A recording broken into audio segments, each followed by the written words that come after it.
की या बायका आधी बहिणी नसतात. 21 वर्ष आधीची बहीण नसते आणि ती 21 वर्षाच्या नंतरची डायरेक्ट बहीण होते. हे कोडं काही मला म्हणजे दया कुछ तो गडबड आहे. ते पुढे येतात. खरं तर मी महिला सक्षमीकरणावर अजिबात जास्त वेळ घालवणार नाही. कारण माझं काम दानवे दादांनी फार सोपं केलंय आणि त्यांनी बऱ्यापैकी या योजनांची उजळणी केली आहे. पण माया हो, ज्या सगळ्या आमच्या ज्या बहिणी बसलेल्या आहेत, मला एक तुम्ही सांगा, तुमचं वय साधारणतः 40 असेल, 50 असेल, 60 असेल, जे काही असेल ते असेल. तुमच्या भावाचंही वय तुमच्याच बरोबरीने असेल, 25 असेल, 35 असेल, 45 असेल, 65 असेल. माय तुमचा भाऊ हा तुम्हाला आता अचानक मिळाला का तुम्ही जन्माला तुमच्या जन्मापासून मिळाला? जन्मापासून मिळाला. आता मला असं सांगा, की जर शिंदे साहेबांचं वय साधारणतः 60च्या पुढचं वय आहे, तर शिंदे साहेबांना बहिणी या जन्मापासून झालेल्या असतील ना?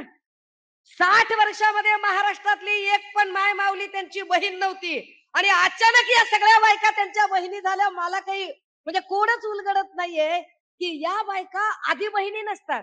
21 वर्ष आधीची बहीण नसते आणि ती 21 वर्षाच्या नंतरची डायरेक्ट बहीण होते. हे कोडं काही मला म्हणजे दया कुछ तो गडबड आहे. बरं या सगळ्या बहिणींमध्ये सुद्धा काही बहिणी लाडक्या आहेत आणि काही बहिणी दोडक्या का बरं आहेत ते कळत नाही. काही बहिणी त्यांच्या प्रचंड लाडक्या आहेत. म्हणजे पूजा खेडकरच्या प्रकरणामध्ये जर युपीएससी सांगते ऑब्जेक्शन घेते, कॅट ऑब्जेक्शन घेत आणि त्याच वेळेला डिपार्टमेंट ऑफ पर्सनल ट्रेनिंग मात्र त्यांना क्लिअरन्स देतं. Purse department of personal training अखत्यारीत येतो ते मोदीजींच्या. तिथे तिला क्लिअरन्स मिळतो. म्हणजे पूजा खेडकर ही एक लाडकी बहीण होते. इकडे राज्यामध्ये सुद्धा ओबीसीचं अवनत गटाचं प्रमाणपत्र तिला मिळतं. ते शिंदे साहेबांच्या कारकिर्दीत मिळतं. म्हणजे इथे सुद्धा शिंदे साहेबांची लाडकी बहीण पूजा खेडकर असते.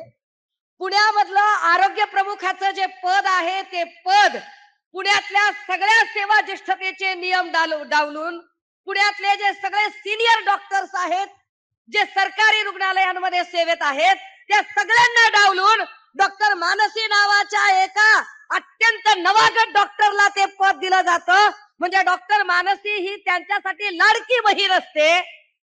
अगदी त्याच वेळेला सातत्यानं महिलांच्या प्रश्नांवर बोलण्यापेक्षा, महिलांवर होणाऱ्या अन्याय अत्याचारांवर बोलण्यापेक्षा लोकांच्या आयुष्यात डोकावणे आणि लोकांचे आयुष्य उद्ध्वस्त करणे असं करणाऱ्या वाघबाई सुद्धा त्यांची लाडकी बहीण असतात.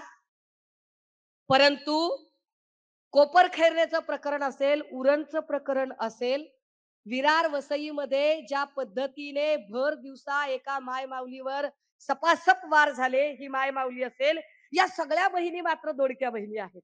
या बहिणींकडे अजिबात सरकारला लक्ष द्यायला वेळ नाही. वरुण फडणवीस असं म्हणतात, की हे विरोधक जे आहेत ते फेक नरेटिव्ह तयार करतात. कसलं फेक नरेटिव्ह तयार केलं जातंय? फडणवीस साहेब तुमच्याबद्दल जे जे म्हणून म्हणणं येतंय ते ते सगळं सत्य आणि सत्य येतं. जे जे म्हणून तुमच्याबद्दल लोक बोलत आहेत ते वास्तव आणि वास्तवच बोलत आहेत.